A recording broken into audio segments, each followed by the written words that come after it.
Okay. There we go. We are live. We're not. Ready?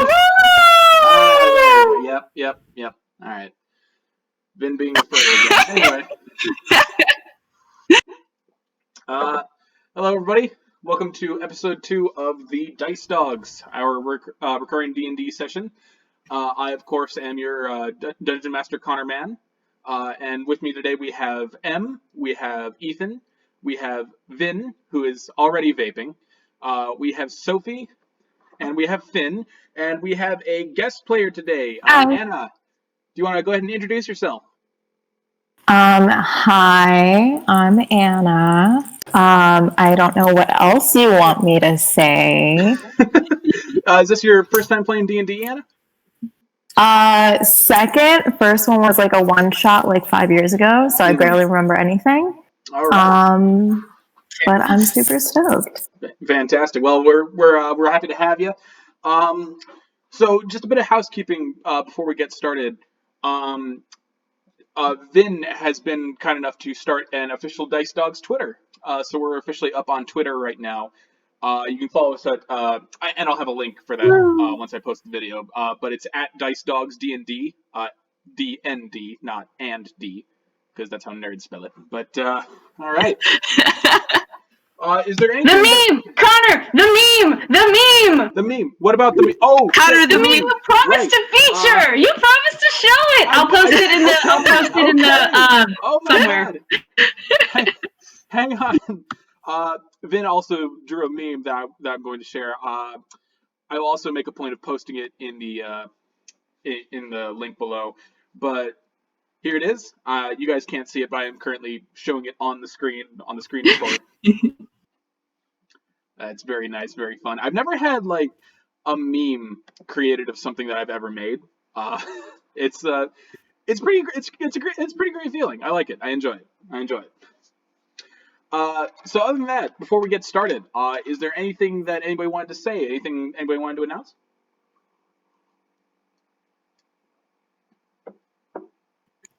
Cold. We are all cold. It is winter. That's how winter works. Yes. Remember never to do as Dhuur'in does. Yeah, is that really going to be the tagline of this show? Never do as Dhuur'in does. All right. Well, I'll get T-shirts printed. Anyway, so who's ready to get started with today's game? Hold on, I think we have sound issues. What's that? Ethan, are you saying something? We can't hear you, buddy. Is it me again? No, I'm just getting used to the push to talk thing. Okay, yeah. That's enough. Oh, right. There's some technical stuff that I wanted to go. No, we're trying to get M's push to talk to work. Oh, okay. Yeah. That's another thing that I wanted to go over. We're having some technical issues. But basically, how Dice Dogs recording works is that we lost Sophie. She'll be back in a second. But basically, how recording here works is my capture records for up to 2 hours, then we have to stop and start recording again. So that's kind of why all the episodes are going to be broken up into 3 or 4 parts. And on top of that, we're using push to speak right now. But other than that, yeah. So unless there's any other issues, unless there's anything else that we need to go over, are we good to go? Testing. I might be dumb, but where's the push to speak? I think I figured it out. Thank you. Okay, so go to user settings, and then under voice and video, you should see the option there. And you can choose what key to bind it to. Just bind it to whatever is easiest. I bind it to the control key because it's down at the corner and you don't use it for a whole lot. Yeah. Okay, sorry. Say that one more time. How you do it? It disconnected for me for a second. So down at the bottom of your Discord screen where all of the channels are, there's a little gear. You can hit that gear.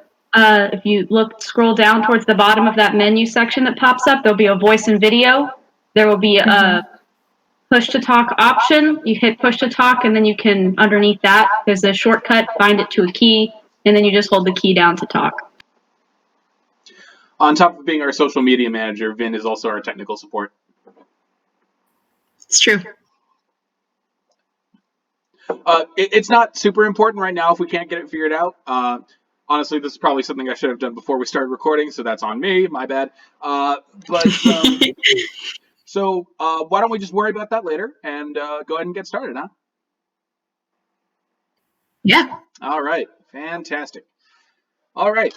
So just to get everybody kind of caught up, on the last episode titled Beer Run, our players met up for the very first time in the town of Pride's Call, and well, actually, do you guys want to explain what happened? Em, what do you remember happening last game? Do you want to relive this horrible event? I have to explain everything from start to finish, or No. We'll go around the room. All right. I guess I can start with how we started. We all found some flyers being handed out for a job that they were seeking people to perform, which was finding some missing, very important beer.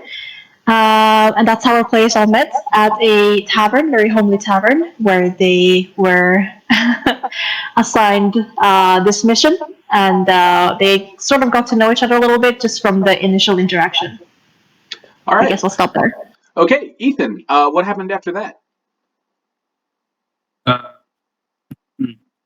The initial interaction in the shop place thing. Yeah. They got their instructions from Floying about, where to get it, where to find the destroyed cart that was supposed to send the beer. And so they all went out, and they went in a cart where 3 of them went to the back and just said nothing to each other the whole time. And Ozla and Nox were at the front. We're at the front of it. Driving. Yes. All right. Vinn, you want to take it from there? Vinn. I'm here. I'm looking at my notes. So we got in the back of the cart. We rode for a little while, and Nox passed her handle animal check, so the horses were going along pretty smoothly.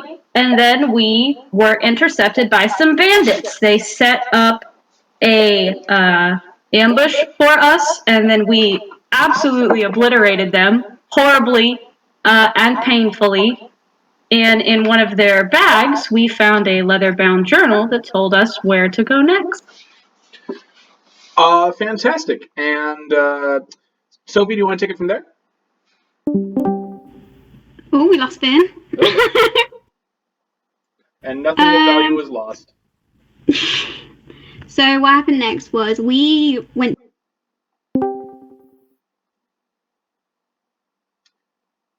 Sophie, we cannot hear you at all. Hello? There you go. There it is. Okay, I'm not pushing the push to talk button properly. That would do it.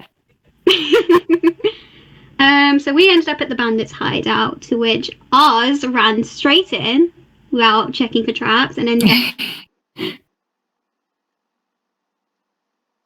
We lost you again. We lost you again. Cut out again. We still can't hear you. Nope, can't hear you.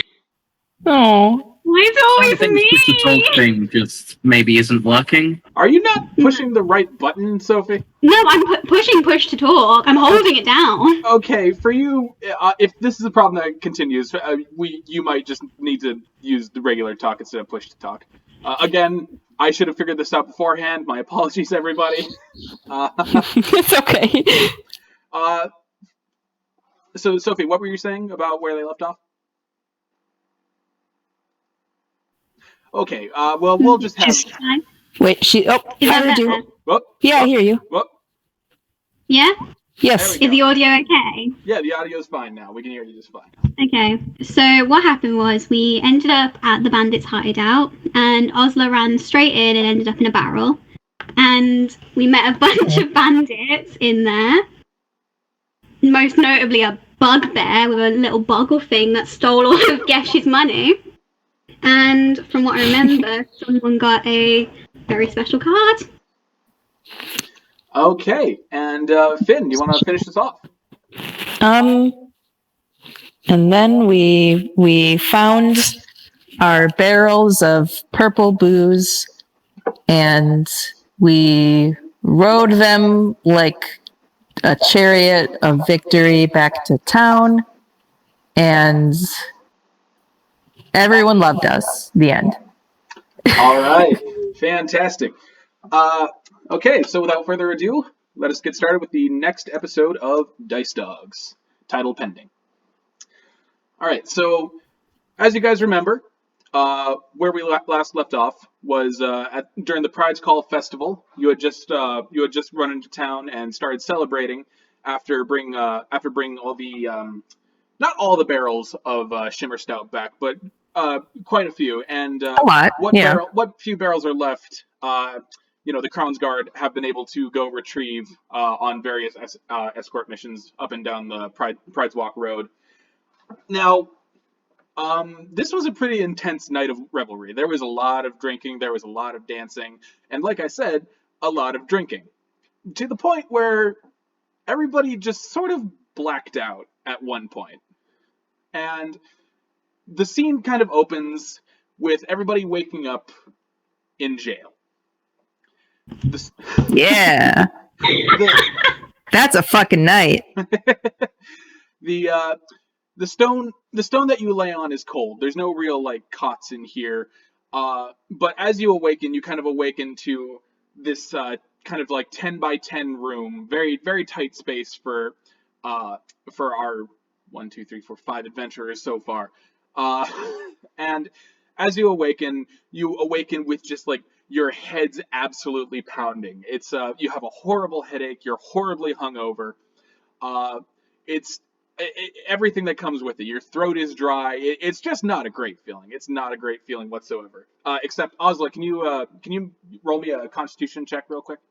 Oh god. Okay, what dice am I rolling again? Is it D20? For a check, you roll a D20 and then add whatever I told you to add. So in this case, it would just be straight Constitution. Okay. Oh god, why is it me? Okay.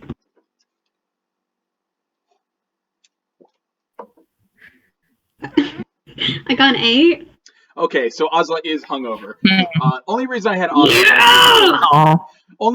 Ozla rolling was because she's a barbarian. But with that, one at a time, you all begin to awaken within the jailhouse. Not quite remembering how you got here, only remembering fuzzier details of the night before. And as you awaken, you realize that all you really have on your person right now is your clothing. You don't have any of your weapons, you don't have any of your armor, you don't have any of your gold, you don't have any of your items. No! What are your reactions? Where's my book? I now command you to roleplay. This is how being a DM works. His book! Oh my god, fucking ass back. That's what I want. I'm so mad about that. Dhuur'in is going to absolutely panic. He's freaking out about this book. Okay, so as you all start to awaken, and as and for those of you who aren't awake yet, Dhuur'in's ranting and ravings in Undercommon have definitely started to wake you up. As you turn to see this spindly dark elf, dark elf Drow, with their hood pulled over their head, just like yes, just speaking a language that you cannot at all comprehend. Gesh, what are you doing? How's Gesh doing, buddy? Aw. Well, he's kind of just covering the where the ears, covering his ears, basically, trying to blow out. And it's a good thing you're doing that too, because Dhuur'in's screaming is kind of exacerbating the headache problem. Again, all of you, these are people that you haven't quite gotten to know very well yet, save for Ozla and Fenkin, who have been traveling with one another for quite a while now. So it is kind of strange and a little jarring to wake up in a jail cell with people you've just met. And while Dhuur'in is still screaming their head off, there's a sound from the end of the hallway, and you hear, "Oi, oi! You shut up back there!" And after you hear this, there's the sound of heavy iron boots against the floor, and eventually a human male, dressed in a Crown's Guard uniform, gold with gold shoulder pads, kind of gold plating, and kind of a red tabard, with the Imperial sigil on the very front. He kind of steps around wielding a spear, and he also has this kind of like metal cup, and he rattles it against the bars, which again, not a fantastic sound to hear when you're hungover. And as this happens, he says, "God, can't any of you just shut up? You've been on about it for all night." Dhuur'in is gonna get up on the bars and growl.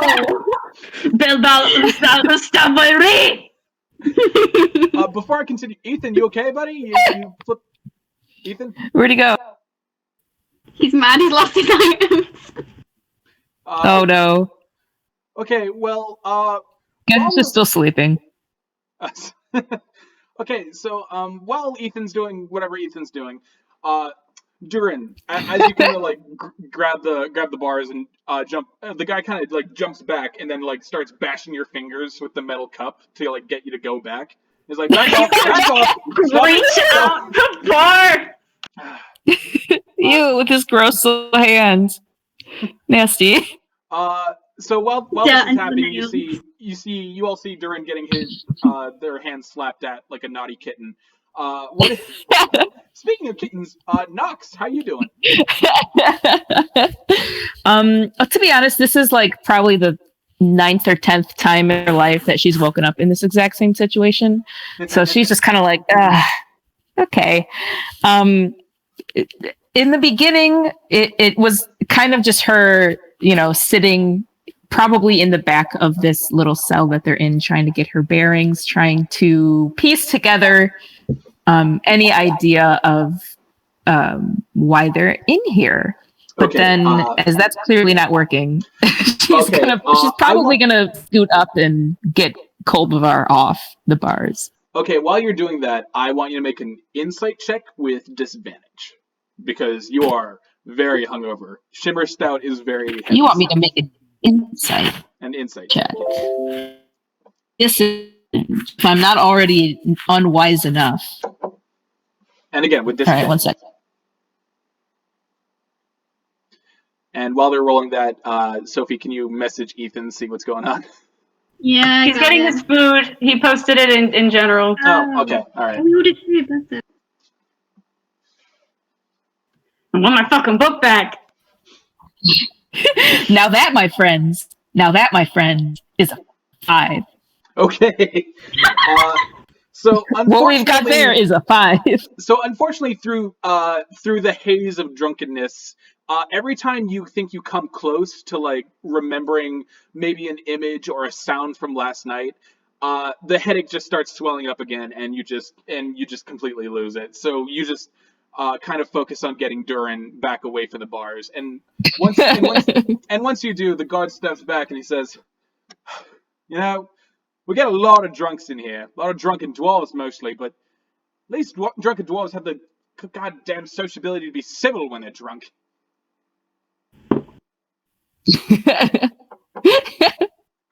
Does anybody want to say anything to him, or?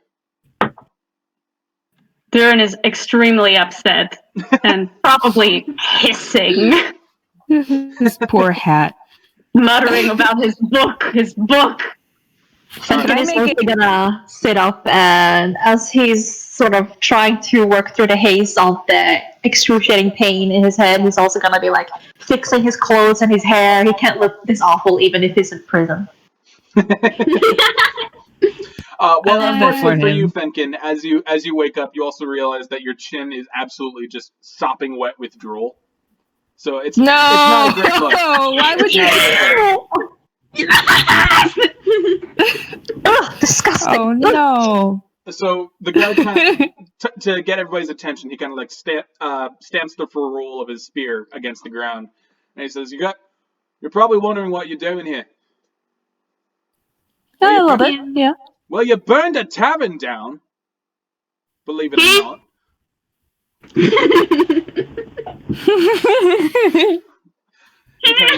He leans in, and he's like, "You got no idea how badly I'd love to see you rot in here, but fortunately for you, you got someone from the outside who posted you bail." And he steps back, and as he reaches for his belt, he pulls out a big ring of keys, like a very, kind of those old-timey, like, Pirates of the Caribbean style. And he kind of unlocks the door and pulls the bars back. And he's like, "All right, out you go. Head on into the lobby. There's going to be someone there to give you back all your shit." Dhuur'in is on his fucking way, speed walking. The guard just goes, "Fuck, all right. I said fucking go. Come on, I don't got all day." Can I All right, kick him on the way out? What's that?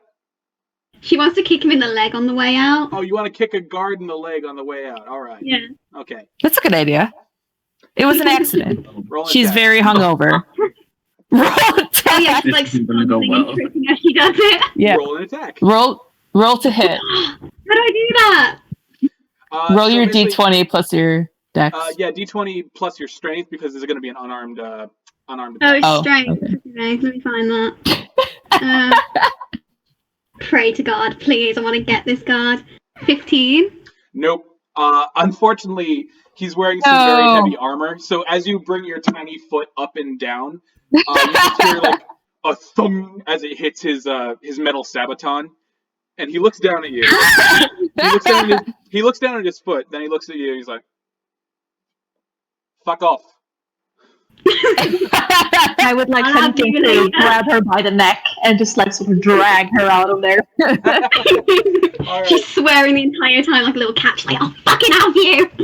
All right. So as you guys make your way out of the cell, you pass some more cells on your way down the hallway, which are full of like sleeping dwarves, probably in the same situation as you, who are completely hungover or are still drunk from the Harvest Close revelry. And eventually, you kind of make your way into the main office of the Pride's Call jailhouse, and it's a mite bit nicer than the actual like containment unit that's in the back, where it was all cold rock back there. This is very much like exposed wood and nice carpeting. And in the main lobby, there is kind of like a desk with a lady dwarf kind of filing through some papers. And as she looks up, she seems to recognize you, and she flinches a little bit. But she says, "Things you've been all right. I have your things right here. Just line up one at a time. Hang on. Okay." And she. Dhuur'in is first in line. So Dhuur'in shoves his way to the front, and again she flinches. So she kind of like rifles through a box, and then kind of dips down beneath the counter, and she's like, "Okay, I'll remember you. You had a staff, I think." And Dhuur'in, you see her lift up your staff, and she holds it out kind of warily. I snatch it, Okay, you snatch it. and I growl at her, "My book." Right, your book, right. We tried to open this, but we couldn't. So No. she kind of looks like she was about to ask another question, but like as you bark for your book back, she's just like, "Yep, no problem. Here you go." Yeah.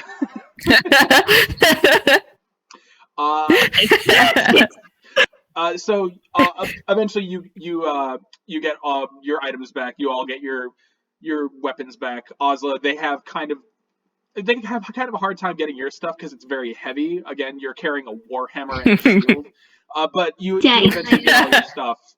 And as you do, somebody walks in from the other.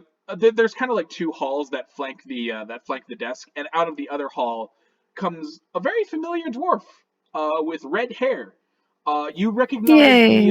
the stout figure of Flowing Hillshoulder making his way to There, the lobby. but And he's kind of got his arms crossed, and his usually like bright features are kind of in this like indignant frown, and he's kind of like tapping his finger against his shoulder, shaking. He's looking like a disappointed dad. Yeah. Exactly. Yeah. And he looks at you like, you know, you lot are a lot more trouble than you're worth. You realize that, right? That's not his accent. Why did I give him the same accent as the guard? No, hey, they're all dwarves. They're all dwarves. That's fine. They have a dwarf accent. Racist. Anyway, so does anybody want to say anything to him at all? Poor guy. Will just look down. He's got his things. He's coming down from freaking out. He'll just. Oh. Florence shakes his head like, all right, well, we were able to pay off the tavern owner, fortunately, and I was able to pay your bail. Took a good amount of the brewery's gold, but in the coming days, I'm sure I'll be able to make it back, especially with all the shimmer stout I still got. Got you to thank for that. Yes.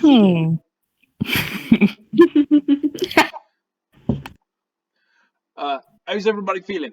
Hold on, I'm having push to talk issues. Give me 1 second. Okay, while Finn is doing that, Floyd's gonna kind of like open his arms out to you, and he says, "All right, so now that you're out, I got another job for you.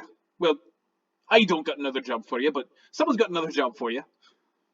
If you're interested, that is." Mm-hmm. I'm interested. I'm glad to hear that, because you've been called to the office of none other than the Starcosta herself, Ghuldi Demosk. And does anybody want to roll a quick history check?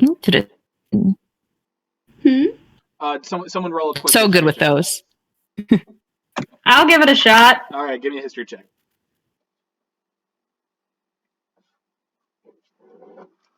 Yeah.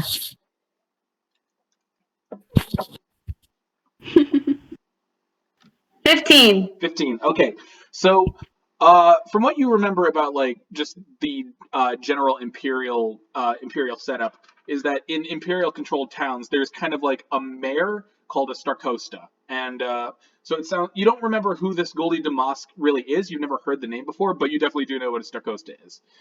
So with that in mind,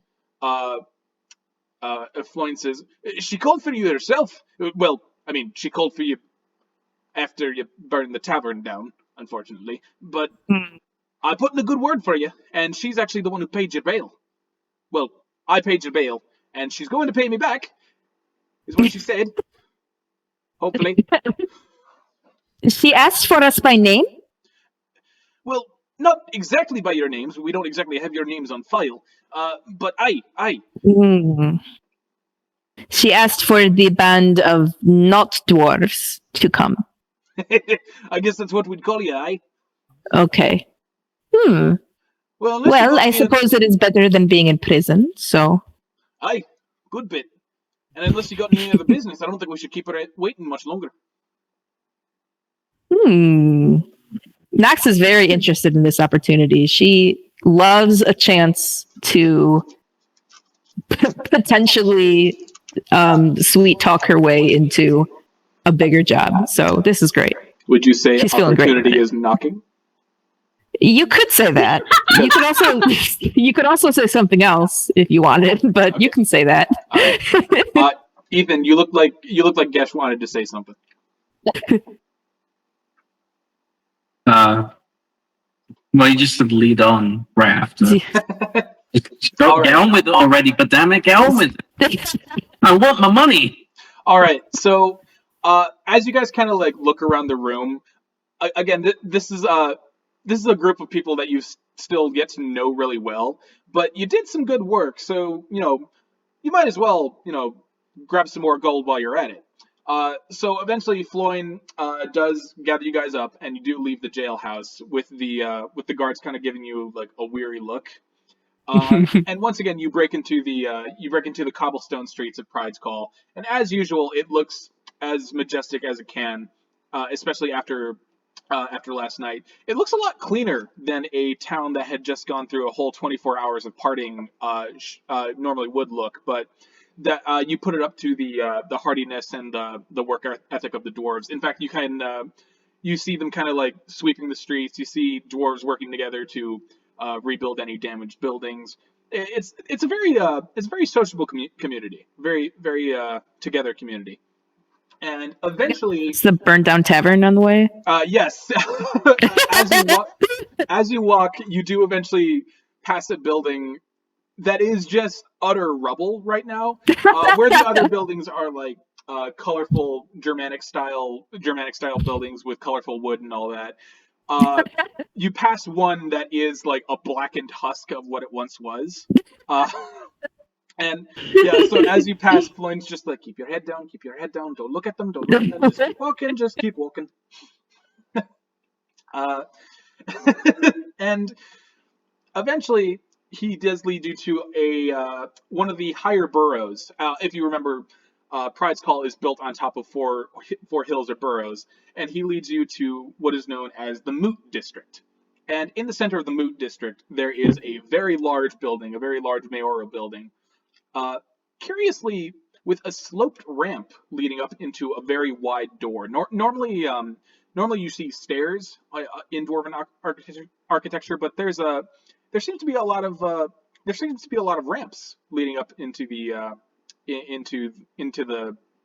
onto the porch of this particular home. There's two coming in from the side and one coming in from the front, and eventually Floyd leads you up the first ramp and in through the door. And once again, as you make your way inside, you find that dwarven architecture is a little more stout than you're used to. Some of you might have to like duck under a bit as you go through, but you do notice that the door frames here are wider than normal doors, even for a dwarven door. And that kind of that all begins to make sense as you enter the office of I can't read my own writing. Hang on. Of Starcosta Ghuldi Demosk. The office itself, the door is flanked by two Crownsguard, who kind of nod at you as you and Floyd go in. And entering the office, it's kind of like a nice little study. There is bookshelves on either side. There's a large desk right in the center of it, and a big old window that kind of overlooks the town itself from the top. And there, behind the desk, sits a dwarven woman. A hill dwarf woman that you can tell she's a hill dwarf because of her fiery red hair that's kind of like tied back in a bun. She's got like a wispy beard kind of that comes down in the front here. Very very attractive for a dwarf. And she also kind of looks up from her papers and she says, "Hi, so you must be Floyd's group, eh?" I suppose that is what we are. Yes. Well, it's good to meet you. And you see her bring her arms back. And she starts to move back, and as she comes around the desk, you see she's not walking. She's actually in this wooden apparatus. She's sitting on a wooden apparatus with two big wheels on either side. And you can see it looks a bit like a chair with wheels on it, honestly. Which is what I just said. I don't know why I said that twice. I'm a terrible DM. That is certainly what you described. That's certainly what I described. Oh, thank you. Oh, Christ, I need bourbon. Anyway. So slowly she rolls up, and since Nox was the first one to talk, she reaches an arm out, and she's smiling and giving off a genuinely friendly aura, and she's like, "Hi, good to meet you. Starcosta Ghuldi Demosk, at your service."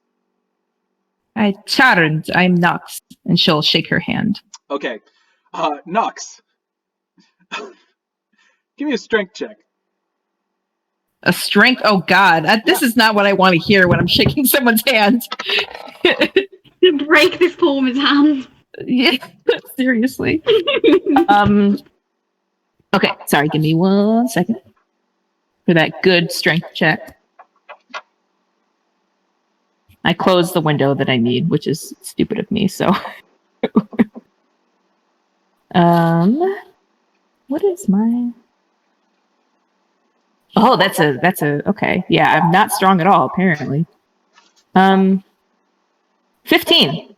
Okay, and let me just. Yeah. Okay. So what happens is, Got it. as soon as Goldie's hand kind of wraps around yours, you hear your bone crack, and it's the tightest handshake you've ever felt. And as she sees you wince, she's just like, "Oh, I am so sorry. I am so sorry. That happens all the time. I I don't know my own strength." What This is is my this? favorite one now. Oh, you have metal bones in there. No, I apologize. She's like shaking her hand out, like. Well, when you don't have access to your legs, well, the strength goes somewhere else, I guess. Oh Not the my! beans. My poor I toe love this beans. one. My poor toe beans. And she does seem like genuinely apologetic. So she kind of rolls over and she's like, I'm so sorry. Here, let me pour you a glass of something. And there's kind of like a barrel on her desk, like a miniature barrel. And taking a goblet off the desk, she kind of like twists a little faucet on the barrel, and what appears to be a red wine starts kind of plopping out. And she eventually like turns the faucet off and hands it over to Nox. Not all the bit. Thank you. And she'll gesture at Gesh and say, "Shake that one's hand next." There's no need for that. As I'm much, fine. I'm as fine. much, Yeah. she says, as much as I'd like to get to know everybody, we do have business to attend to. I assume Floyne told you about the job, right? And Floyne kind of like scratches the back of his head and kind of backs out the door. Yes, he said so much so that there were no words that came from his mouth. So We if you simply couldn't remember it all. instead, that would be wonderful. Yeah, Goldie shakes her head. She's like, it's been that way since he was a child. God, I love that man, but he's so stupid. Well, all right, everybody take a seat. And she kind of gestures towards a couple chairs nearest her desk, and she kind of rolls back to sit behind her desk. Anyway, so you're wondering why I've called you here? Well, to be completely honest, I need your help. Go What on. did you say? Sorry. What was that, Sophie? What did you say? Did you not hear me? Am I coming through I okay? didn't hear you properly. Okay. It cut out for a second. She basically, Goldie asked you if, Goldie asked, I can't even talk, what's my issue? So, you're probably wondering why, Goldie asked you here. And she kind of reaches under her desk and pulls out a map, and it's much bigger than the map that Floyne had given you guys for, it was where this was a map of Pride's Call. This is a map of both Pride's Call and the surrounding areas. And she kind of lays it out and smooths it out onto the desk, and she says, "All right, well, essentially, what I need from you is I need you to do a bit of a scouting mission for me. Is that something you can do?" Of course, love. Of course you can. We are very stealthy. Helping for what exactly? Well, it's not so much stealth, but well, I'll explain. All right. So, have any of you been to the Cyrios Mountains?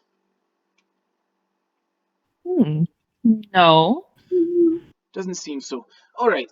Well, as you know, Pride's Call is an imperial city, and we're a very important imperial city to the empire at large. And in fact, it's our fields that keep the entire empire fed.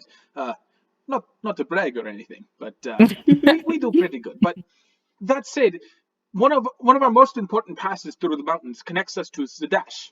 Zadash is another city, much larger than Pride's Call, and well, I'm not too proud to admit this. We've been having some trouble with the mountain passes. In that every time we send a caravan out there, it can't get through. It just comes back. It comes back. I'm not explaining this very well. We've been running into a problem.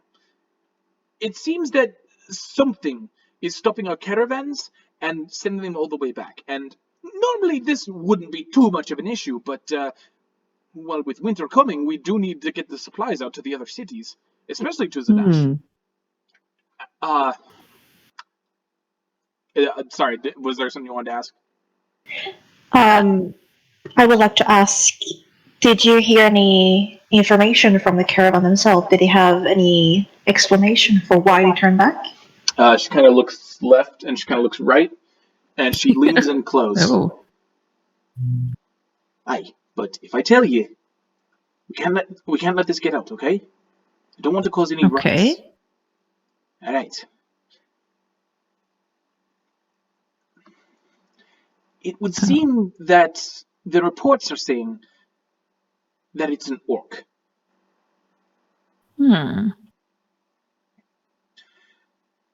So they are not being robbed, they are just being turned away? No, that's the strangest thing. It's not bandits because nothing's being stolen, and it's not wild creatures because, well, no one's been killed. But all the reports are saying, everyone that I've ever spoken to about the caravans, it says that they keep saying that a single orc is turning them away. Very strange. Aye. And no one stood up to this orc before? Aye, they did. There's actually a young man in the next room who you can talk to. Apparently it's a hell of a fight, but they get bruised and bloodied pretty bad, but no one's died yet.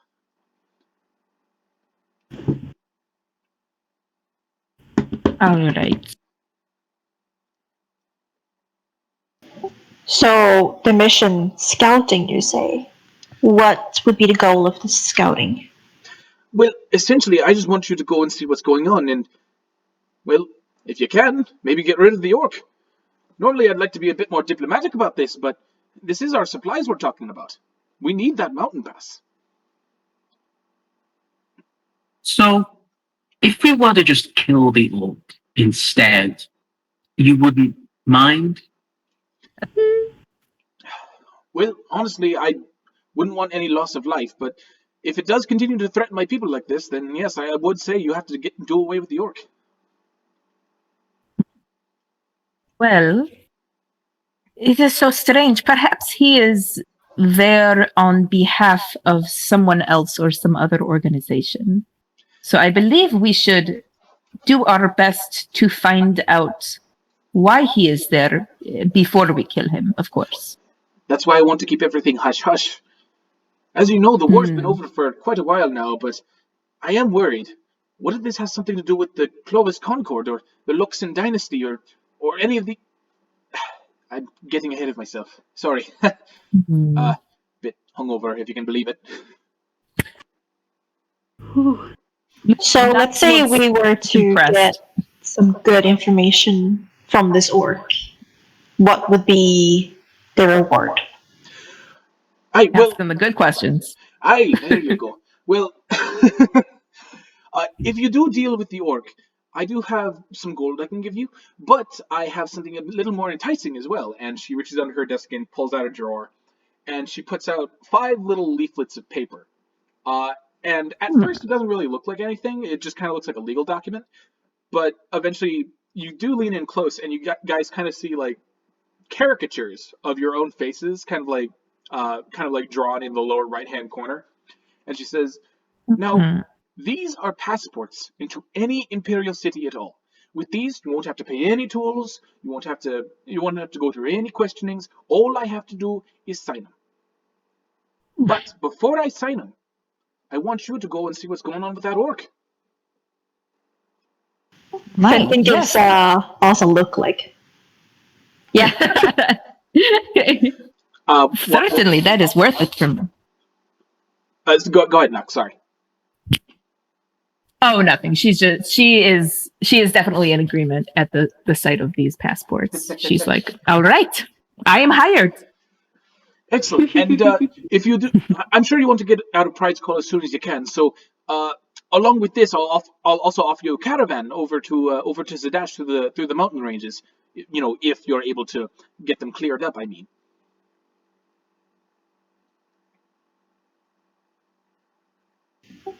Sounds good.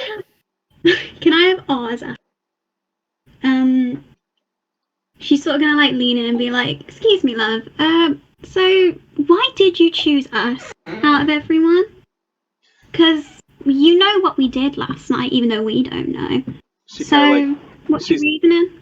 She kind of like, yes, I'm aware of that.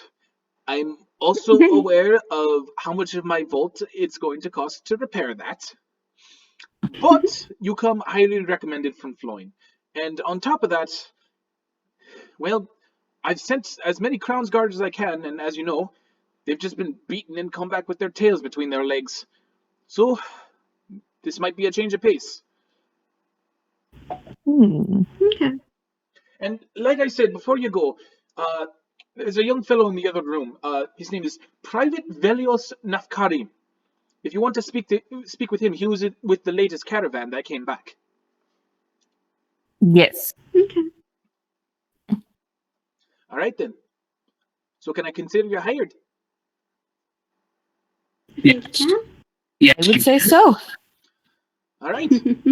Well, feel free to leave whenever you like. But don't take too long. And so yeah, what do you guys want to do now? Will she's gonna go straight to this other room to try to find this gentleman that they can talk to. Okay, so only Nox is going? We'll follow along. Okay. Kolbavar will follow, kind of at a distance. All right. So with his book.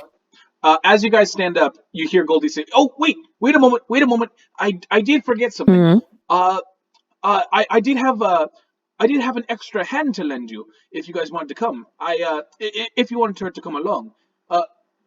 Amaque, you can come on in now." And as you turn around, a very lithe figure stands in the doorway. And Anna, would you like to describe your character as she enters the room?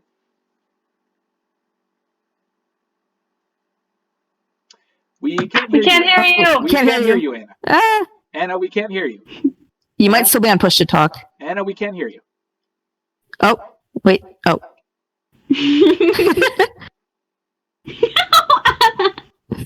We can't hear you, Anna. Still no. Oh no. Oh dear. We'll give Anna a second.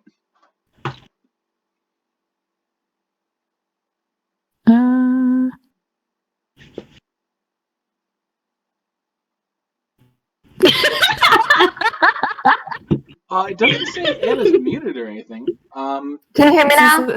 Yeah, yes. There we go. Hey. Okay. God, I can't stand Discord. Okay. All right. So she is this 6'2" elven, like her skin color is like a caramel cinnamony. She's got this super tall pulled back ponytail that goes down to just below her waist. Green eyes with like golden flecks in them. She's got a bow on her back with her arrows, her quiver on her waist. And she's just got 2 scars on her right cheek, and she's just this very cheeky, but like also can be sort of standoffish, elven rogue. So that's my girl. But yeah, so. Does she say anything as she comes in? She kind of just like looks at everyone. She looks at the taller ones than her. And she's just kind of like, all right, mates. I think I can do this. And she's just like, my name's Amaque. You know, hopefully we can all kind of get along. And let's just have a good time. I've hired her for a few odd jobs here and there. She's quite capable. All right. Well, we shall see how this goes. Fenkin sort of gives her one quick glance freezes a little bit, and then pulls his hood down and promptly turns away and hides his face as much as he can. Kolbavar visibly flinched when she looked at him. All right. I was just like, hi! She kind of looks down at her. She's like, "Oh, you're really tiny." Hello.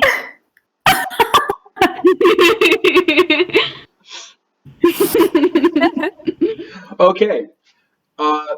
So now that we have the full party kind of put together, I'm assuming you guys are going off to the next room down the hall.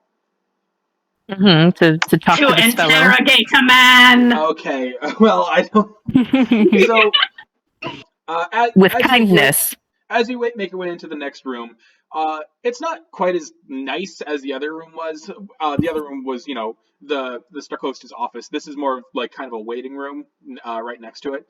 And in the waiting room sits a very young-looking tiefling with kind of like pale periwinkle skin and a pair of horns that kind of come up and curl back like this. And he's wearing a Crown's Guard uniform, and he looks young, maybe 18, early 20s, and he's visibly shaking. He's kind of gnawing on his thumb, kind of looking left and right, and you can see one arm is in a sling, and he's got a couple like white bandages across his forehead, and he visibly flinches as you guys walk in, but seems to relax. Seems to relax a bit, and he says, "Hi, hello, hi. Did Miss Ghuldi send you?" Vinn loves him already. He sounds adorable.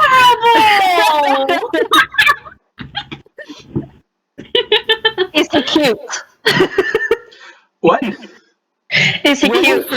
Roll for cute. He's cute. Did you hear the description? Okay, so Fenkin, I don't really know what Fenkin would find cute. Make an insight check. Yes, make an insight check. How hot is he? Alright, give me a second. Oh my god. Pities him immediately.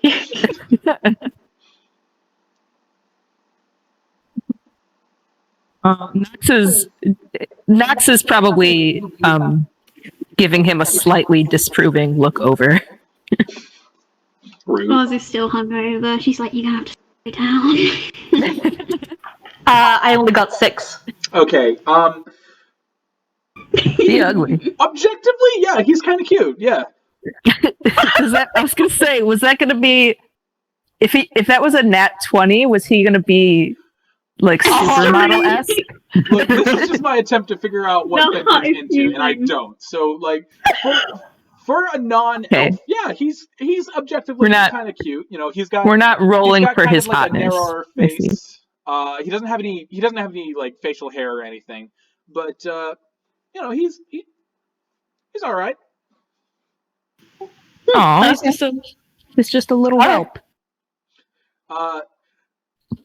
So he kind of like looks you guys over, and very unnerved by Dhuur'in. He looks at Amaque and he says, "Miss Amaque, they're with you, aye?" They are. So I don't know them. We're learning each other. But it's all right. It'll be fine. All right. With that, he relaxes even more. He's like, "All right, okay. You're here to ask. If you're the ones that Miss Ghuldi's saying thing, you probably want to ask me a few questions about the last escort, aye?" Mm-hmm. Yes. So, what information can you give us? Well, I don't like thinking about it, but when he kind of like tries to calm himself down, and he says, "It was just another pass through the mountains. It's something I've done at least 3 times so far, but we were just bringing some grain to Zadash over the mountain ranges, and that's all we were supposed to do, in and out, couple days. But when we got to the mountain pass. When we got on the mountain pass, we. Oh, he's Yeah. traumatized. Does anybody want to try to like calm him down or something, or maybe use a bardly spell of some kind? I was gonna say I can do the opposite. Actually, I can definitely do the opposite. actually, now that you say that, can I? Blast right in his face. Yeah, melt his head. Can I cast Charm Person on him? Yeah, that should work fine. Let me pull up the specs for Charm Person. The specs, what the fuck? No, specs is the right word, I think. It makes your disposition towards that person that of like a friend or a positive acquaintance. Okay, so it says I gotta make a wisdom saving throw for our boy here, so I'm gonna go ahead and do that now. Okay, and that's a wisdom saving throw that's against your spell save, right? Yes, I believe. Okay, what's your spell slave? Hold on. I should have had that thing pulled up ahead of time, and I didn't. My bad. It's going to be the spell DC plus the spell level, right? Yes. Yeah, which is 14. Okay, so he definitely fails. So so do you want to explain like how you're casting the spell, what you're saying to him as you cast Charm Person? So she is in the beginning of this encounter, she looked very unimpressed. She still looks kind of unimpressed. She has kind of like the thing that cats do where they have like one of their ears like flicked back and you can tell that they're annoyed. Mm-hmm. She looks like that right now. And she'll kind of just like listen and maybe give him a few seconds to spit out whatever he's trying to say. And then when he doesn't, she's like, okay. And then she will just kind of like nudge her way past the others to stand before them in front of this kid. And she'll say, all right, listen. I understand that this sounds like it was a very frightening experience for you. And you seem very wet behind the ears, so I can imagine how it must feel to remember this. But to avoid having this issue for future guards, we need to understand what we are dealing with. So any information you can give us in regards to what this man said, what he was wearing, anything at all will be very helpful. And as she's trying to like sweet talk him, she is also casting a spell on him to calm his ass down. All right. So as you speak, your words kind of infusing with the magic of the charm spell, you see his eyes very briefly like there's a pink shimmer.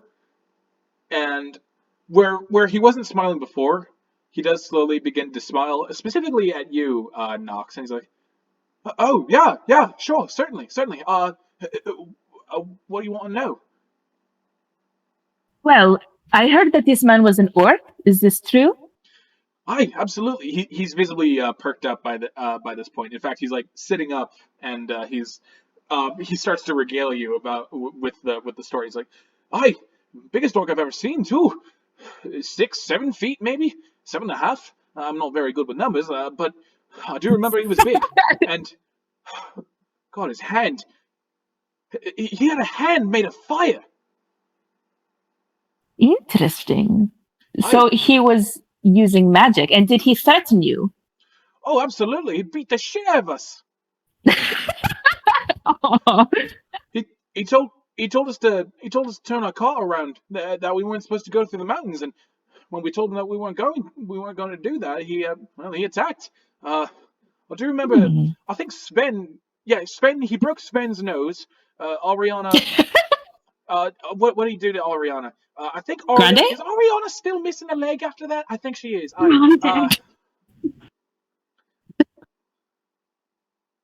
So just kind of like raise your hands and like cut that off. Like, okay, this is not relevant. Okay. Okay, so a single large orc, he told you, did he mention that he was doing this under anyone's orders? I don't think so. You just said the mountain pass was certain death. Certain death. And what was he wearing? Well, you know orcs. I don't normally wear much. He had kind of hide armor. He had something on his shoulder. I don't remember what. It happened so fast. You gotta remember. Yeah, but I would say maybe hide armor. Okay. She didn't say that. That's me. That's me thinking. Okay, so he was not wearing a uniform of any sort. Not any kind He said certain death. And when you told him that you would not turn around, he attacked. Oh, straight away. Scared the shit out of our horses. They ran off first. My goodness. Aye, it was fucked up. How many of you were there in this caravan? 5 of us. 5 guards and 2 traders. 5 guards, 2 traders, and he repelled all of you. He used magic, I assume, when he fought. Be honest with you, I don't really remember. I was trying to keep the traders safe, and I kind of passed out. Right. I've never seen a lot of fights. It's kind of not as much as the captain, no, but yeah, I did my best. Fenkin kind of interrupts there rudely, steps forward a bit, says coldly to him, "So you passed out, then how did you make it back?" I don't know. Evidently, they did eventually turn the caravan around. They just sort of picked me up and put me in the back. Disturbance. And the rest of the guards, they were hurt as well. I assume, were they still recovering? There was nothing strange aside from their injuries. But the strange thing is that none of the blows seem to be killing blows. With how strong he was, he could have certainly killed us, I think. So he wanted you to return. I couldn't answer that. I don't know orcs as well as most people.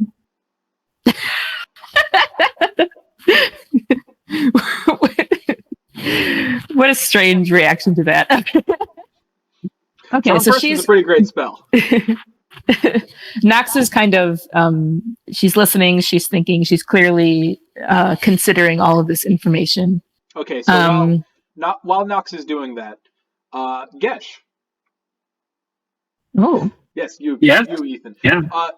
Gesh feels a tug on the back of his robes, and as you turn around, there's a dwarven crowns guard standing behind you. He's very normal looking for a dwarf, kind of a longish beard, kind of a curly mustache, and he says, "Oi, you! I was talking real quick with me. Come on." And he kind of like pulls you away from the group, not like forcefully, but in a way of like, "Hey, come on, I need to tell you about something." And eventually, he leads you into the hallway. Okay. So, what is this about exactly? I got a message for you.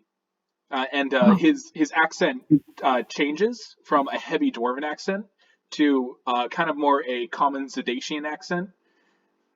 I got a message for you from the fly. Well, tell me then. All right. And he kind of like gestures for you to lean in closer. And and to you he whispers, "When feast is alight, in a fire so bright, and the hunter commands the Dawnfather's call, your blade you must stall, for the orc mustn't fall. Thus I have spoken, your fly on the wall." And he steps back and kind of like nods towards the room that everybody else is in, and he says, "You never met me, you never saw me, you never spoke to me." And he turns around and he leaves. He leaves down the hall. All right then. Well, Gesh, just takes that information in and just walks back to the rest of the group and just doesn't mention it to anyone. I love it. I love it. So back to the ranch. Nox was talking to now a very perked up. What was his name? A very perked up Private Velios. Nox. Finn, you're muted. Finn, you're muted. Finn. Finn. Finn. Finn. Someone message Finn, please.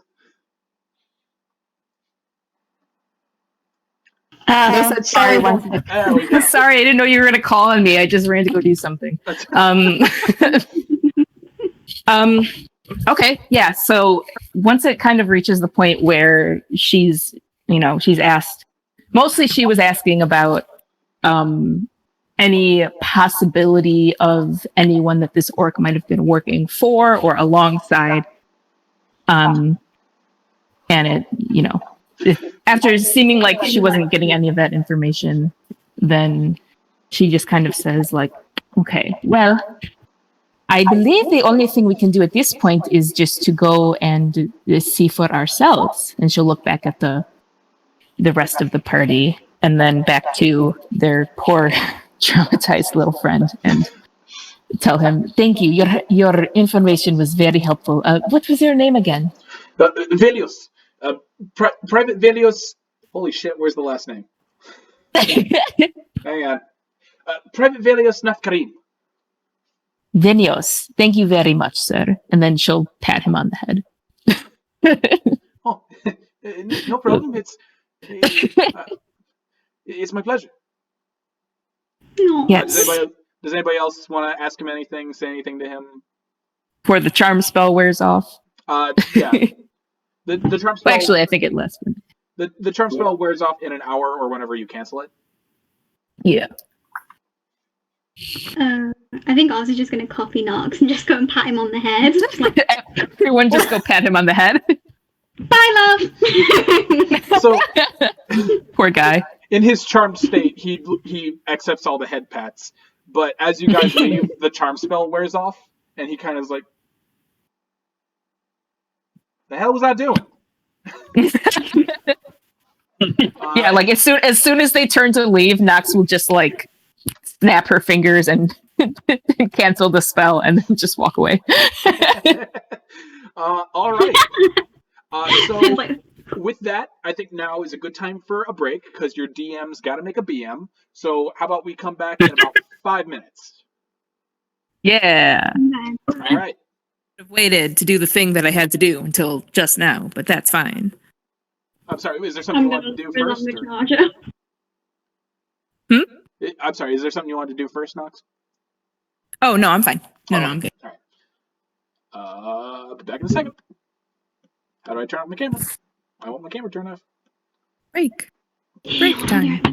With your ground zero phone case. I see it. I see that. I'm looking at it.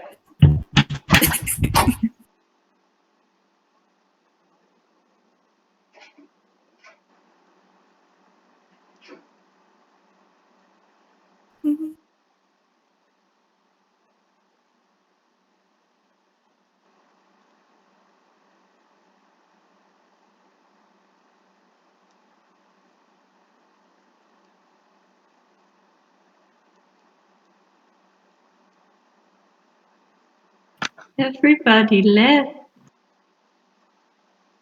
It's gone. All alone. I love how Dhuur'in has absolutely like no reason to keep hanging out with this party, but he's just kind of there following them around. Like, well, I mean, the dragon guy saved me while I was getting my knee cut out. And they're here, and they will indirectly provide me with money with which I can buy food. So I suppose.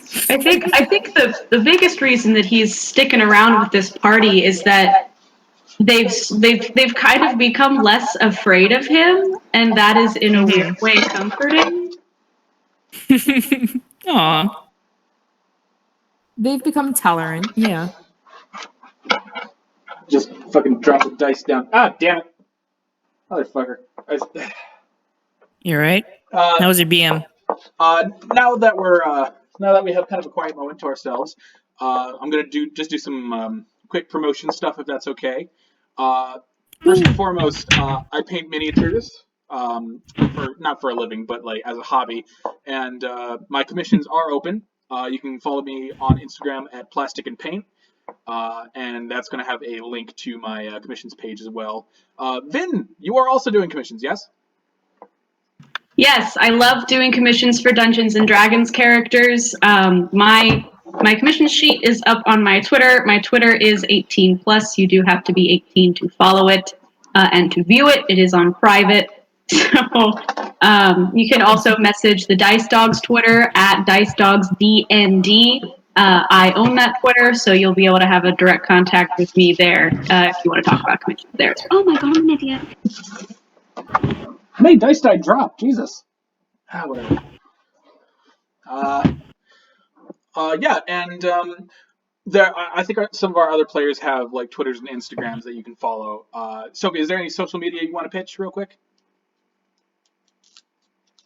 No, I don't have anything for anyone to follow. Anna, is there any Instagrams or Twitters or any social media sites that you're on that you wanna promote real quick? Jungle_head is like my personal /cosplay. So. All right. Yes, follow Anna's cosplay. Oh yeah. Is that Twitter or Instagram? Instagram. Instagram. All right. Oh, I'm an idiot. I'm jealous that you can just take bites out of apples. I have too much metal in my face to do that. I had braces for 7 years, so I live every single day when I eat an apple or eat popcorn. I had braces for 2 years, and then they put a bottom retainer in my mouth permanently. They burned it into my gums, and then the lip rings don't make it easier. The bottom retainer warped also, so it's just there. My brother had a permanent retainer, and he bit it off somehow. So now I would love for mine to just fall out. I push on it with my tongue all the time. Yeah, nothing. It's been burned in there for years. It feels so weird to because mine goes from each canine basically. That's how far it's spread on my bottom teeth. It's just mine's really annoying to brush and floss under. Ear to ear. It fucking sucks, and you get popcorn kernels stuck underneath it, and you gotta dig them out. It sucks. Yeah. And my teeth moved anyway, so weird. Fuck you, dentist. Funny tooth-related story for me. These two front teeth, half of them are made of a fake material because when I was, I believe, so one of them, I was 10 or 13. I was going sledding, and basically how that worked is my front yard was a slope that led down to the fence, and I was on a toboggan on the front. And my mom called out to me. That can only go well. My wonderful mother, she called out to me, "Connor, you're gonna break your face!" And I said, "No, I'm not!" And then I broke my face against the fence. I came careening down, and I realized all too late, hey, I'm not stopping for some reason. And my tiny, stupid little teenager face mashes into the fence. And I stand up and I'm like, my teeth hurt, and they feel sharper than usual because half of them were gone. I've done exactly that. I went down. I was chasing my brother Josh down a hill when we were really little, and the hill was really soggy and wet because it was rain season. And it was a really steep hill, and I just kept running until the point I couldn't actually stop running. And I tripped over my feet and landed starfish and swung in a starfish pattern down the hill. I think my incisor out, my canine, something like that. And I knocked out one of my own teeth trying to chase my brother down a hill. Covered in mud, by the way. I'm glad our D&D characters are badass, because we're certainly not. I was just going to say that I'm badass. Ozla. Yeah, Vinn's something Ozla would do. He's Chasing vaping Finn. right now. Okay, You're so, not allowed to vape if you're not badass. So are we all back? Ethan. Blow smoke rings. Ethan, you everybody? I saw Ethan a second ago, but There he no, is. he's there. Oh, there you Hi, are. Ethan. Okay. Ethan, you have to know, Gesh is part of the reason that Dhuur'in is sticking around. Aww. Best friends. Okay. So, getting back into the game, getting back into character, enjoying our apples and our vape pens. Vinn, I swear to God, I will smite you someday. Yeah, sure. All right. Okay. Yeah. All right. You think I won't kill Dhuur'in? I swear to God, I'll do it. I already told you what's gonna happen if you kill him. I already told you who my second character is gonna be, and it's gonna be really fucking sad. His twin brother. All right. It's gonna be like a fucking Frodo and Sam. He's gonna be like, but where's Mr. Kolbavar? Where did he go? All right. Anyway, so where we last left off, you guys left a very confused Private Valios behind. You were making your way out into the roads, and based on what she showed you on the map, basically where you first went north into Pride's Walk Road, you'll be leaving Pride's Call from the south road. There's two roads that basically go in and out, and you'll be taking the southmost road into towards the Cyrios Mountains. So, with your new companion in tow, the lovely Amaque. Am I saying that right? Amaque?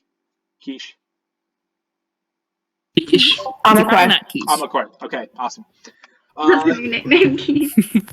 With the lovely Amaque in tow, you guys begin to make your way through Pride's Call, and you notice that some of the dwarves are kind of giving you the stink eye because you did burn down one of their taverns, apparently.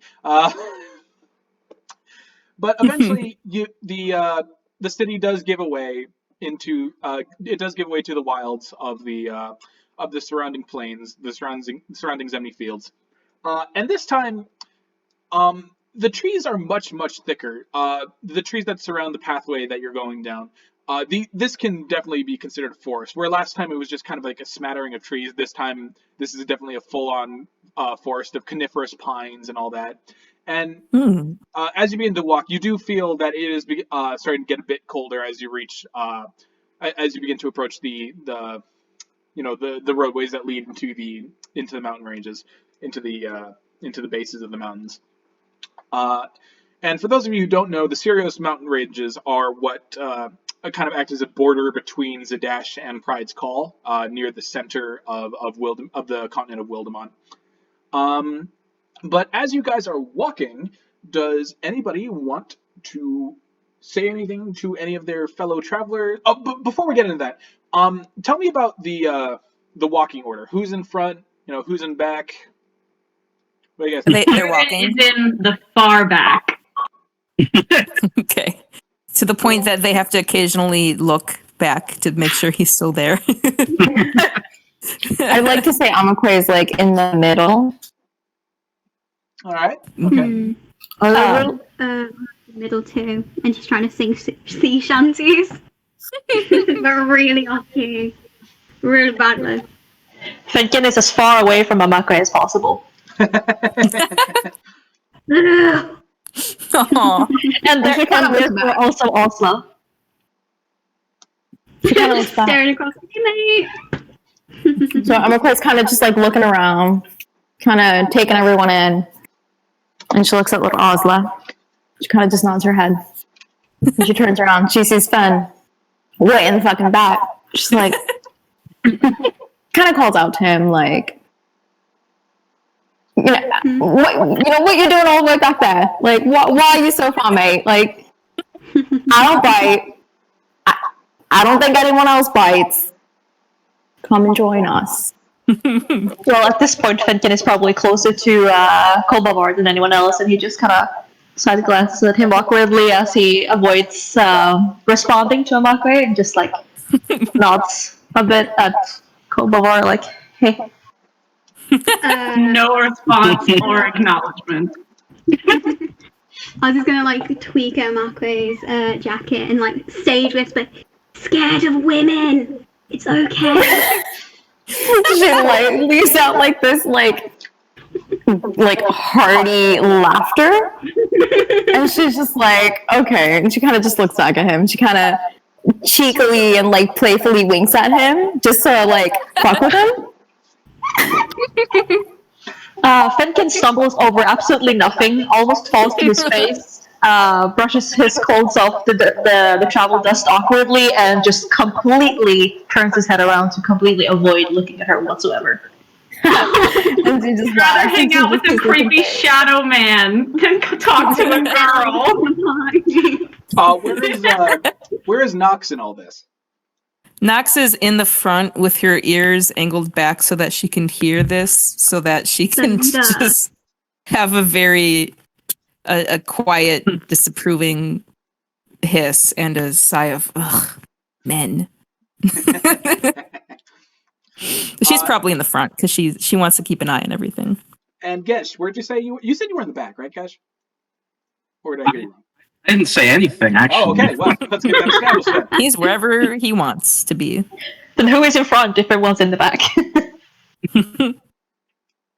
He's just sort of, he's like just behind Nox, and in between Nox and Ozla and Amaque. Cool. Yeah. All right, Just so hanging out. Amaque, you haven't heard like a whole Sorry. lot about this weird group of people in Pride's Call. You've gotten to know the Starcosta very well because she's hired you for a couple of odd jobs here and there, mostly intelligence collecting and scouting missions. And though you haven't heard though you don't really know these people, you do definitely know that they're capable, especially after that job that they pulled for Hill Shoulder Brewery a couple days ago. Is there anything you want to do? Do you want to run up to one of them, maybe ask a couple questions? I think she's gonna kind of just like call over to Nox because it seems like Nox knows more than anyone else from what she's kind of seen. So she's just gonna kind of like run up to her and just, hey, what the hell is going on? Like, y'all burned down the tavern, and then all of a sudden, the Starcosta hires y'all. Like, what's going on here? It's very valid. Nox kind of nods at her in acknowledgement and laughs a little bit and says, "Yes, it's a very strange turn of events, but I get the sense that we are an appropriately strange group of people.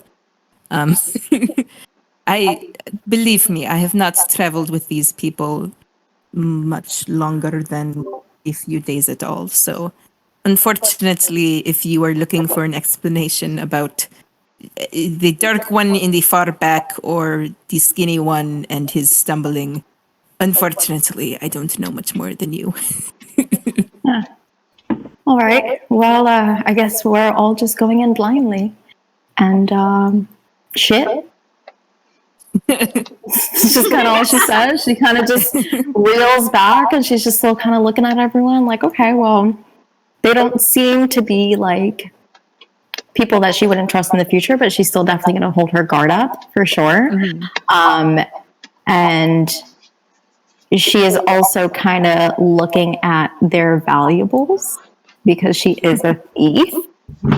So she would like to play pranks on them. Yes! So she's Okay. You've been robbed once. I mean... okay, so while this is happening, Dhuur'in. Okay. As you're walking along, you kind of remember that you have the glass ball kind of rattling around in your little pack. Want to pull that out? Inspect it a little bit if you want. Yes, I want to take another crack at that Arcana check. Okay, go ahead and give me an Arcana check.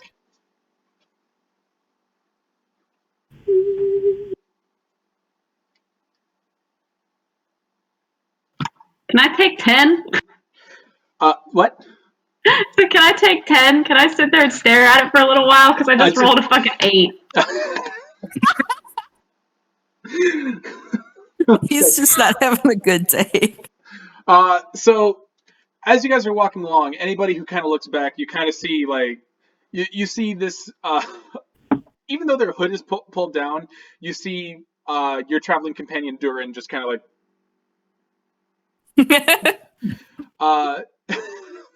But unfortunately, you look at your vape pen, Vinn. Unfortunately, you still have no possible idea where it is. But Amaque, if Amaque happens to look back, you definitely do recognize what Fenkin is holding. What Kolbavar is holding. What Kolbavar is holding. I'm so sorry. All elves look the same. What you recognize that Fenkin is holding what is known as a Kolbavar. Fuck! I did it again. You recognize what Kolbavar is holding is known as a drift globe, and essentially what you know, you might have like heard this from your travels. You might have seen a couple of them in magic shops or whatever. But essentially, what it is it's a light source. Basically, if you toss it in the air and speak its command word, it'll light up brightly, as bright as a torch. And it has about like 1 charge a day, but it's still a very useful item. And you know that's a very valuable item as well. Well, she's just gonna kind of look at it, and not even say a single word. Okay. So he's like tossing it up in his hand a little bit, getting a feel for the weight of it. Look at it. You know how in the Labyrinth, David Bowie is like doing the with the glass ball. He pulls some of that weird shit. If you want to pull some of that weird shit, you're gonna have to make a dexterity check for me. Please. That's a 1. Okay, I will. Please. It barely survived the first time. Oh god, please. Come on, Vinn. We're all That's an depending 8. on you. That's a what? An It's an 8. 18. An 18. Okay. Amaque, as you watch Kolbavar kind of like play with this glass ball, suddenly you see some magic orb shit. Yeah, you have no problem like twisting around in your hand. You even do one of these like basketball like whoop things. Spinning it on a finger. So as you guys travel along, it's about midday, and it's while it is sunny out, again it is getting a bit colder. You might feel the need to pull your robes over a bit tighter because again it's not like ferociously cold, but you are in kind of an alpine region, so it is getting a bit colder as you approach the base of the mountains. But you also notice that the air smells a bit sweet. It smells kind of nice, actually. And the smell only grows more and more as the trees grow thicker and thicker. And as the trees grow thicker and thicker, you start to notice that there's some kind of waxy growth on all the bark. Nox, can you make me a nature check really quick? I can make you a nature check. I think my intelligence is... Or is that wisdom? Please be wisdom. Oh, nope, it's intelligence. Well, we're fucked.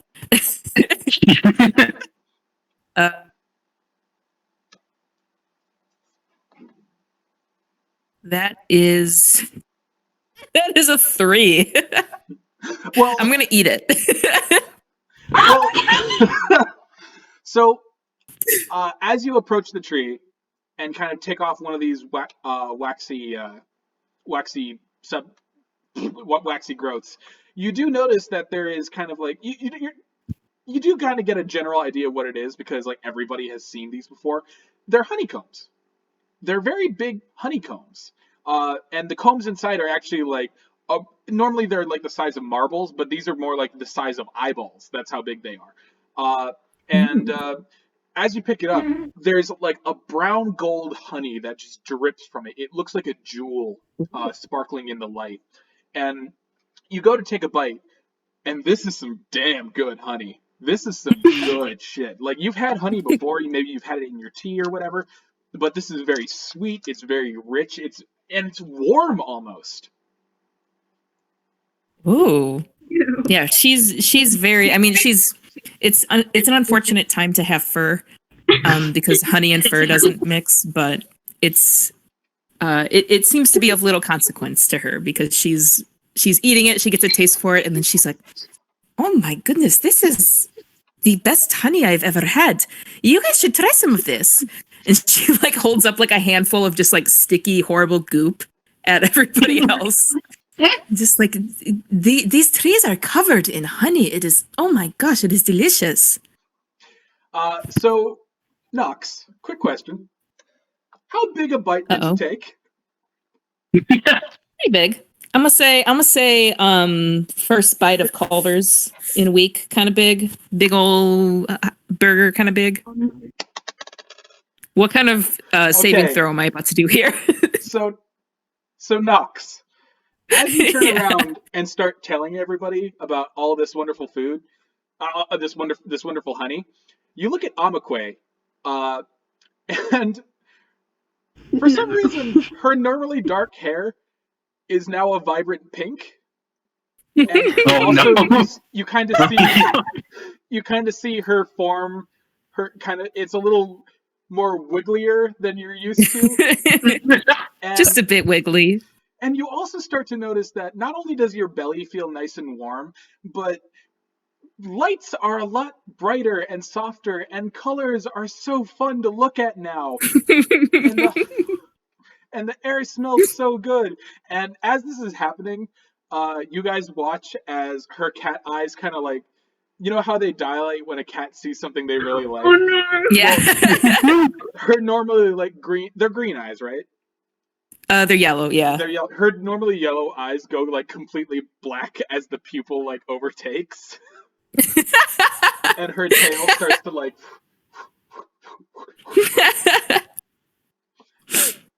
This is her. She's gonna go chase honey. a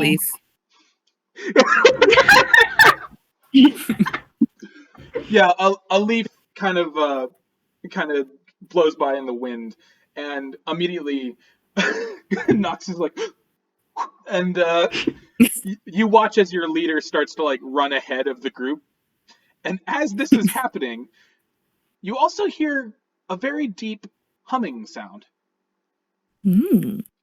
And at first it sounds very far away, but then you hear it as it gets closer.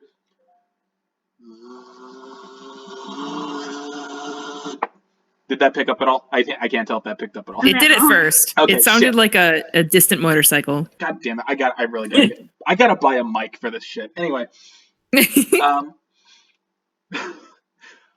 everybody make me a nature check really quick, except for Nox, for obvious reasons. Oh, I've been logged on. Nox has already made her 20, right? What was that? Well, say that again. We're doing a what check? A nature check. Nature. Got a 12. 12. Okay. Oh, 9. I got 9. 21. Ooh. Fenkin is very aware. I mean, he lives in the forest, so it kind of makes sense. That's fair. Okay, so for those of you who rolled 10 or above, you immediately recognize the sound of bees buzzing. The very loud sound of bees buzzing. And then you hear the rustling of bushes. And as you look over to see the bushes rustling, something very big and yellow comes hovering out of the trees. Now, you know a bee is only supposed to be about the size of your thumb, maybe at best. These things look to be the size of a horse. Two large honeybees, the size of a horse, come flitting out of the forest. They look heavy, kind of like bobbing in the air almost, as their like wings struggle to keep their heavy bodies up. And they're kind of cute at first, because, you know, they're honeybees. They look kind of soft and fuzzy. But then, and they don't really seem to like notice you guys at all. But then they see Nox. Their gaze kind of turn. They kind of turn and look at Nox, and they see the honey, and they smell the honey, and you watch as two large stingers start to protrude out from the abdomen, each one about as long as Ozla, and very, very, very sharp. Oh shit! And I would like everybody to roll It's initiative. weird fun knowing you.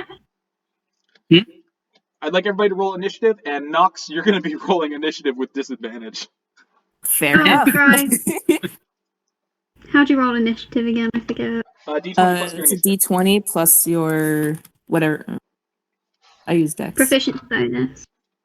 Kolbavar has an 18 for initiative. I have 11. 14. Just 1 second. I'm still writing down names. Sorry. I got 16.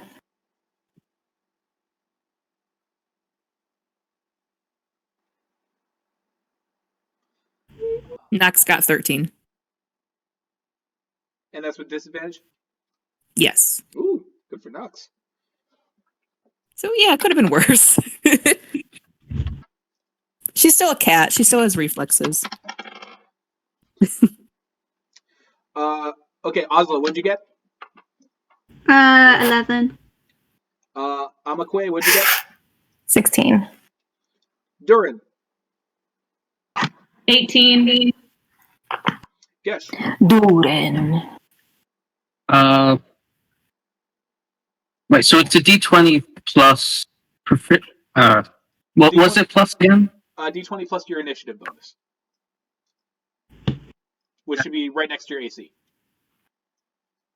Right, okay. 18. Okay. Yeah. Fenkin, what'd you get? 14.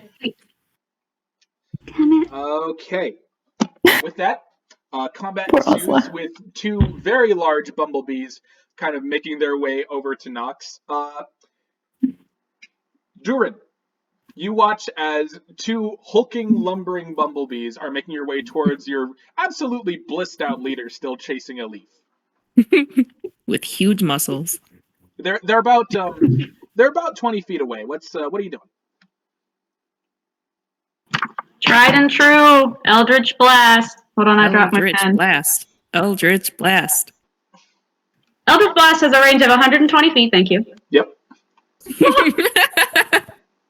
We call it the DM Bane for a reason. And for those of you who don't know, if Eldritch Blast hits, you roll 1d10 for damage, which isn't bad for a cantrip, and it gets better as you level up. This is a fucking cantrip? There's a cantrip. I can roll this as many Excuse times as I want, and I got a 19 to hit. Okay, so What the fuck? So which bee? Obliterate this bee. There's a bee on the right and there's a bee on the left. Which one are you aiming at? Which one appears to be closer or getting closer to Nox? It seems like there's a bee on the right that's kind of got a head start on its brethren. They're not very fast. They're bumblebees. Okay, I'll do the one on the left, and that's for 3 damage. Okay. Just a second, sorry. Okay, so as you cast your spell, as you reach out your hand and let your Eldritch Blast fly, the toxic green energy kind of crackles in your hand before you let off this mote of arcane energy, and it sails through the air, slamming right into the bee, and it kind of like jostles for a bit before like turning its heavy body around to stare directly at you. And if that is your turn, Gesh, buddy, Yeah? you're up next.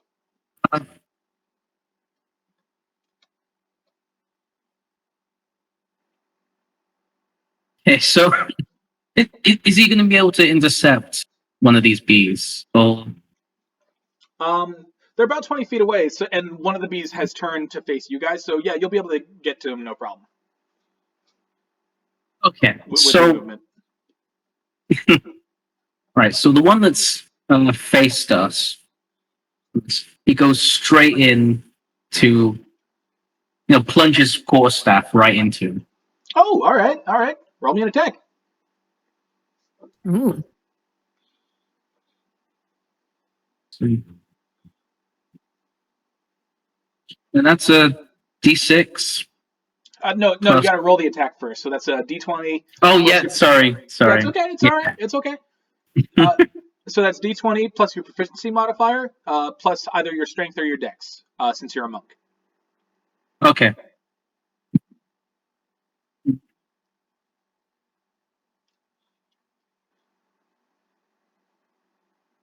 Nine. Okay. Well, unfortunately, that does not hit.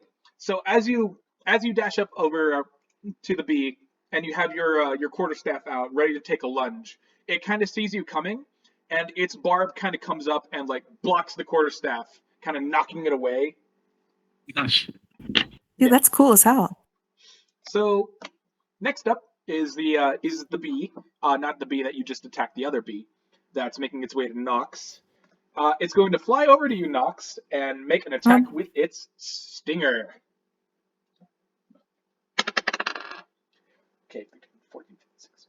What's your AC, Nox? Oh, my AC is 14. Okay, so that's definitely going to hit. So you're bounding along after this leaf that's changing colors in your eyes. You're having such a wonderful time. It's so nice to be out here with all your friends. There's a sharp pain in your butt as you as this bee plunges its stinger right into you. Oh, not my butt. So you take just 1 second. Where are my fucking dice? Here we go. You're going to take 6 piercing damage. Wow, that was a really powerful butt hit. Yep. And I need you to make a Constitution saving throw. Okay. So that's just a D20 plus my Constitution? That is correct.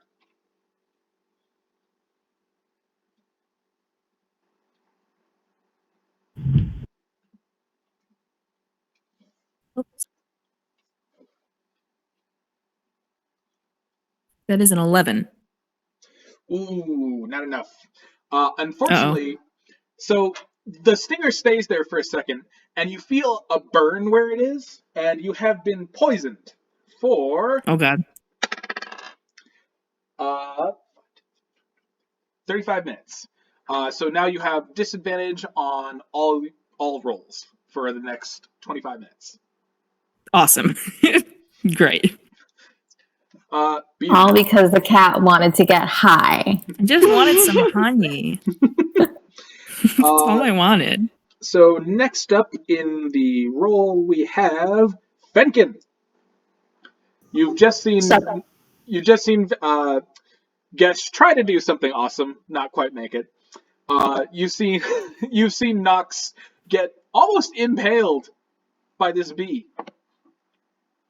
Quite. Fenkin is a little bit flustered because judging by the knowledge he has, he kind of realized that not good. So I would like for him to use his longbow to attempt to attack the bee that stung Nox. Okay. All right. Go and roll the attack, and that's going to be D20. That's going to be a D20 plus your proficiency modifier plus your dex.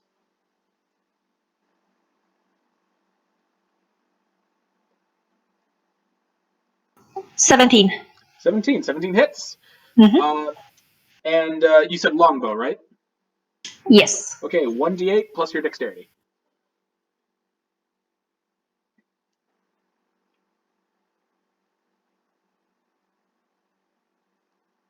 That is a 10. Ooh, all right.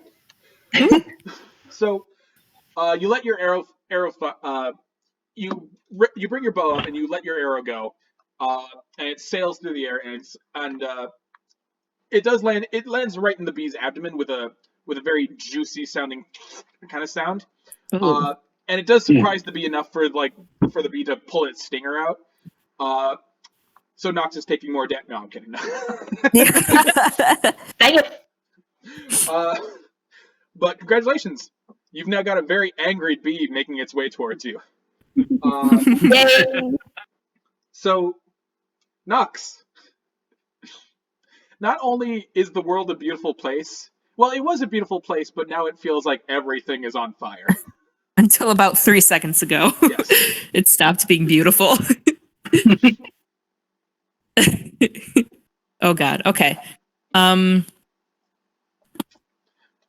Also, Vinn, I'm so squishy. I took one hit and I'm like almost dead. I'm sorry. Before we continue, Vinn, you will be drawing not high Nox, right? I'm begging you. Yeah. Continue. Christ. Okay. All right. So, how far away is the bee that just stung me? That just stung you. It's about it's only 5 feet away. Okay, so it's still It's right on you, pretty much. okay. And is moving a free action? Yes, in a turn, you can use your action to move and attack, unless you move your full movement, in which case you won't be able to attack, and then you can take a bonus action.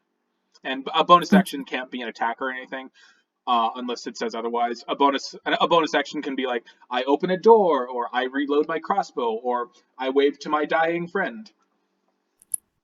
Right. As one does. I make a TikTok. I don't know.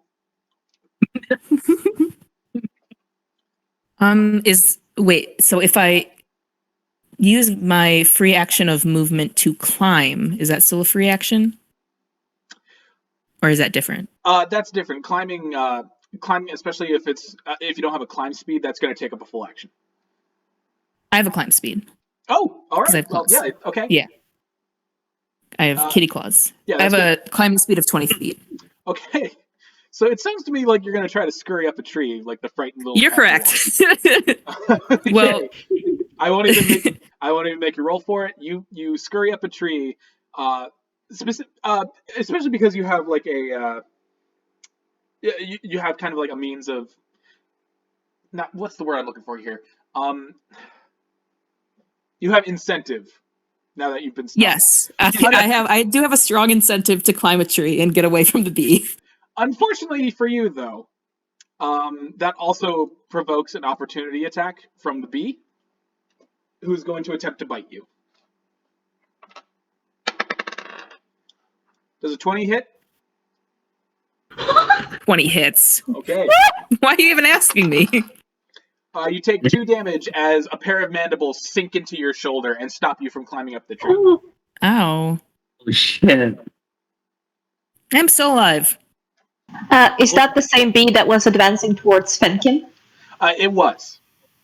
Okay, so it stopped advancing towards me and instead turned around to bite. It's focused back Went on, back to me. Yeah, it's focused Okay. back on Nox now. So Nox, that is your turn, unfortunately. Ozla, bottom of the order, you're up. Wait, no, hang on. Amaque, I'm so sorry, I forgot about you. It's Amaque's turn. Hey. You're okay. I'm just intrigued by everyone else. I think. How far away is this damn bee again? Which one? The one that just bit Nox. Or is the bee holding Nox? For you, it's 25 feet away. Okay. So, and then there's another one, right? Yep. Where's that one at? That one is about, I'm going to say 15 feet away. Okay, so she's going to go with the one that's going to kill the cat. And let's see. So she is going to use her short sword and kind of just like hope to hit the bee like in between its head. Okay. Just like Just cleave it. so. I will say this. You're a rogue, right? Mm-hmm. Okay, so Rogues, I believe, at level 1 have sneak attack. Let me double check that. You know, I should have that open too. That would Yeah, help. does it say that on your character sheet? Let me see. So she has Fleet of Foot. She has Mask of the Wild, City Secrets, Expertise. I don't see anything about. She has. No, I don't see anything about sneak attack. You should have. Hang on, let me check Rogue real quick. Unless I'm blind. Let me just see. Yeah, you do have sneak attack at level 1. You might have just forgotten to write down like your class abilities, which we'll take care of later, no problem. So basically, how sneak attack works, and you have being a wood elf, you actually have you'll actually have advantage on this because you're in the forest right now. As a bonus action, you can try to stealth, and if you attack the bee while you're stealth, you'll have a chance of dealing extra damage. In fact. Beginning at first level, you know how to strike subtly and exploit a foe's distraction. Once per turn, you can deal an extra 1d6 damage to one creature you hit with an attack if you have an advantage on the attack roll. The attack must be a finesse or a ranged weapon, which your short sword is. Okay, so do you want to try to stealth? Yeah, fuck yeah. All right. Tell me what you're doing and then roll. You'll make a stealth check. Okay, so and how do I do that again? You're going to roll a d20, and then you're going to add your stealth. But in this case, since you have advantage, you're going to be rolling that d20 twice and using the higher number. Hell yeah.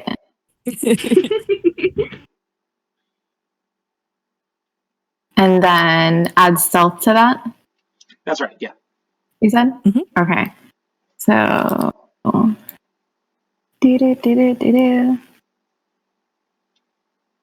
So 21. Oh, that worked. Absolutely. Fantastic. Very stealthy. Okay, before we continue, I'm going to have to stop recording because we are at the 151 mark. So I will be back in just a moment. 3, 2, 1. Back in a second.